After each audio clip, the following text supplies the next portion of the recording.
Meus queridos irmãos, deixa eu fazer aqui uma observação em relação ao vídeo onde eu publiquei agora recentemente algumas colocações sobre os versículos 13 e 14 de Romanos capítulo 5. Eu vou ler de novo os textos, versículos 13 e 14, e vou procurar sintetizá-los de uma forma melhor.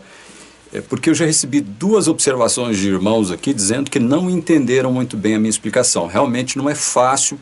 Primeiro, não é fácil você explicar isso. Segundo, para quem não tem o contato, quem nunca teve o contato com esses textos, para quem está chegando agora, para quem está conhecendo a palavra de Deus agora, realmente fica meio confuso entender certas afirmações e nós corremos o risco de sermos contraditórios, de sermos incoerentes, de cometermos, como eu cometo sempre, atos falhos, certo? Então eu procuro sempre que possível corrigir alguns erros que eu cometo, alguns atos falhos que normalmente a gente comete automaticamente não comprometem o sentido do texto. Mas neste caso aqui eu acho ser necessário fazer alguns esclarecimentos sobre os versículos 13 e 14 para aquelas pessoas que não entenderam e já entraram em contato comigo procurando uma melhor explicação. Como isso poderá acontecer com você? Não sei. Então eu já estou adiantando e publicando um vídeo aqui esclarecendo algumas coisas que eu disse a respeito destes versículos 13 e 14, certo? Então vamos lá. Os versículos 13 e 14, eles existem aqui como uma espécie de parêntese. Por quê? Porque Paulo declarou aqui no versículo 12 o seguinte, olha, assim como por um só ser humano entrou o pecado no mundo e pelo pecado veio a morte, assim também a morte passou a toda a humanidade, porque todos pecaram. Então, porque há um entendimento equivocado a respeito desta última afirmação de Paulo aqui, porque todos pecaram, é que ele abre um parêntese e depois vai explicar isso nos versículos seguintes. Do versículo 15 até o 21, ele vai explicar o porquê disso. O todos, porque todos pecaram, tem um sentido de porque todos pecaram em Adão. Paulo não complementa, ele vai complementar depois. Ele vai explicar isso depois, como eu disse, a partir dos versículos 15. Mas ele abre um parêntese, e esse parêntese é constituído pelos versículos 13 e 14 para poder já explicar alguma coisa do que ele disse no versículo 12. Então ele vai dizer no verso 13, porque antes de a lei ser dada havia pecado no mundo, mas o pecado não é levado em conta quando não há lei. Ou seja, a humanidade, antes de a lei de Deus ser promulgada, especialmente o povo de Deus, antes de a lei ser promulgada de forma clara, inequívoca, pública, lá por meio de Moisés no deserto, o pecado, ou seja, as ações pecaminosas das pessoas, não era considerada como tal. É óbvio que como nós somos seres criados à imagem de Deus, ainda que sejamos ímpios, ainda que não creiamos em Deus, ainda que não tenhamos a fé de que o Deus Criador é o nosso Salvador, por conta dessa imagem de Deus que ainda está em nós, porque somos seres humanos criados à sua imagem e semelhança, por conta disso, há certas ações que nós cometemos, mesmo sem ter conhecimento da lei, que é contrária à nossa própria natureza. E eu especifiquei isso aqui dizendo, olha, por que Paulo diz que, deixa eu repetir o texto para ficar claro aqui. Porque antes de a lei ser dada havia pecado no mundo. Antes da lei ser dada havia pecado no mundo. Ora, como é que pode haver pecado se a lei não havia sido promulgada? Porque pecado é transgressão da lei. Mas Paulo está dizendo, havia pecado no mundo. Havia pecado no mundo, sim. Por conta do que mesmo? Por conta da primeira transgressão de Adão. Toda a raça humana passou a pecar. A raça humana, depois do pecado de Adão, não poderia mais dizer o seguinte, olha, eu posso não pecar. Já não dava mais para a raça humana afirmar isso. Eu posso não pecar. Já não era possível mais viver sem pecar. Mas que tipo de pecado é este, se não havia lei para determinar o que era ou não pecado? Não havia lei promulgada. Mas havia a lei de Deus, que é impressa na natureza de todo ser humano, que foi criado à imagem e semelhança de Deus. É sobre isso que eu estou falando. É óbvio que essa consciência de que se pecou, de que se errou, ela é relativa. Alguns têm, né, essa consciência, outros não têm. Eu estou falando em termos dos ímpios. Não estou falando em termos de gente crente, não. Alguns tinham essa consciência, outros não. Mas em grande parte não se tinha consciência de pecado. Entendem? No geral, não havia essa consciência, olha, de que há pecado no mundo. Então, é nesse sentido que Paulo está dizendo aqui.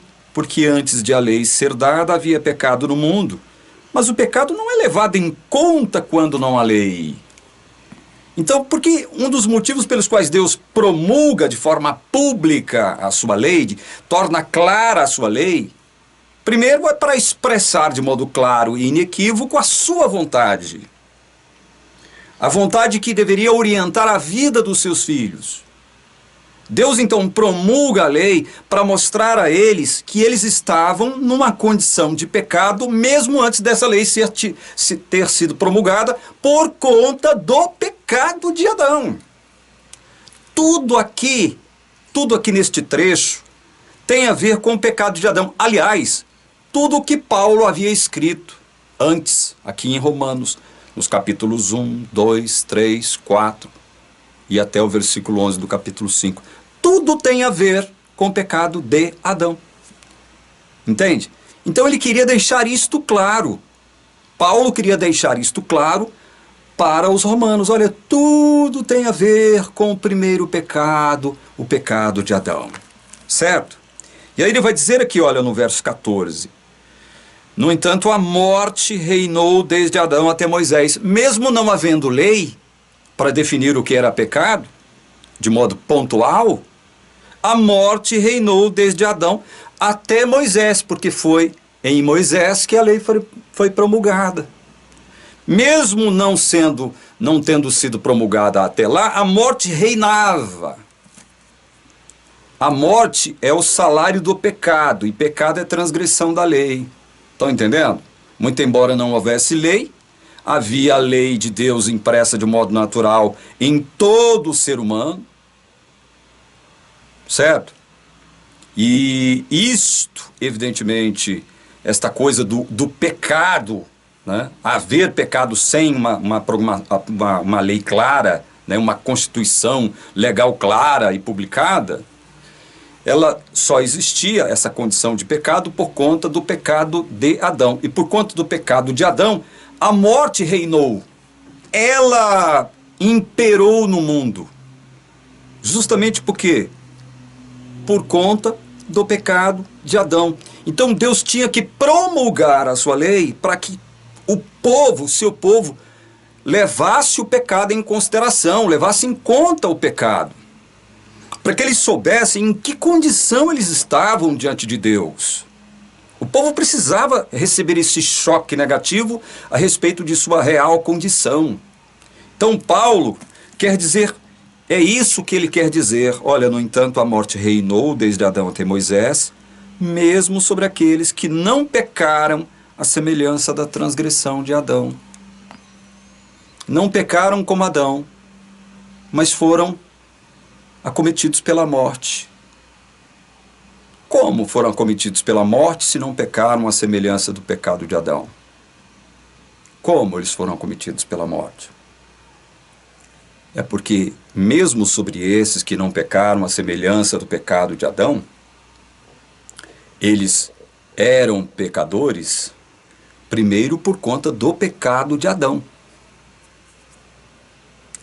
E quando nasceram, por conta dessa condição de já nascerem numa raça condenada por conta do primeiro pecado de Adão, eles pecavam involuntariamente. Já não era possível mais eles dizerem ou afirmarem, não, eu posso não pecar. Não era possível mais dizer isso. Eles pecavam involuntariamente. Entende? Então, é por isso que a morte reinou de Adão a Moisés, mesmo sobre aqueles que não pecaram à semelhança do pecado de Adão. E aí eu citei 2 exemplos. Os bebezinhos, as criancinhas que morrem sem ter cometido pecado algum. Eles também morrem. Os doentes mentais que não têm, vejam só, eles não têm consciência daquilo que é certo, daquilo que é errado, daquilo que é justo, daquilo que é injusto. Eles não têm consciência moral. Por que muitos deles também morrem nessa mesma condição? Mesmo sem terem consciência de terem cometido pecado. Por conta do pecado de Adão. É por isso que Paulo escreve os versículos 13 e 14. É nesse sentido. Para deixar isso bem claro. Entende? Tudo tem a ver com o pecado de Adão. É isso que ele quer dizer. E aí ele vai explicar de modo agora mais detalhado o porquê que Deus estabeleceu todas as coisas deste modo. Por que o pecado de um só implica no pecado de todos? Por que o pecado de um só leva à morte todos? Por que todos são condenados pelo pecado de um só? É por isso que Paulo vai contrapor a isso a história maravilhosa do nosso Cristo. Assim como por uma só ofensa, um só pecado, uma só transgressão, a morte sobreveio a todos. Assim por um só ato de justiça, a obediência de um único homem, a ação vicária de um único homem, sobreveio a graça sobre todos estes que creem, que estão em Cristo Jesus. Entende? Então há aí uma espécie de compensação. É óbvio que isso é metafórico, tá? Esse negócio de compensação. Se Deus nos imputa o pecado de Adão, e muitos consideram isso injusto, pare e pense. Deus também nos imputa a justiça de Cristo, sem eu ter participado dela. Não seria isso injusto também? Entendem? Então, é por isso que Paulo, quando diz porque todos pecaram, no final do versículo 12, ele quer afirmar que todos pecaram em Adão. Porque senão as comparações que ele faz no restante aqui do capítulo ficam desconexas, se tornam incoerentes e não dá para você explicá-las. Porque a salvação não é por conta das nossas obras. Se a salvação fosse por conta das obras da lei, aí sim o sentido do que Paulo quis dizer, porque todos pecaram, seria realmente esse, olha, porque todos pecaram voluntária e individualmente. A morte passou a todos justamente por conta disso, porque todos pecaram voluntária e individualmente. Então agora, voluntária e individualmente, todos nós temos que praticar as obras da lei para sermos salvos. Esse seria o pensamento, entende? Mas como a salvação, a justificação, não é questão de obras da lei, e sim por imputação divina, é que Paulo, o sentido do que Paulo disse no final do verso 12, porque todos pecaram, aponta para todos pecaram em Adão. Entende? Então foi necessário eu abrir este vídeo aqui para explicar aquilo que muita gente não entendeu, porque realmente é meio confuso mesmo. E até nós mesmos, que estamos aqui para explicar, às vezes nos confundimos. São tantos os detalhes que nós temos que observar, né? São tantos os detalhes que às vezes nós nos confundimos.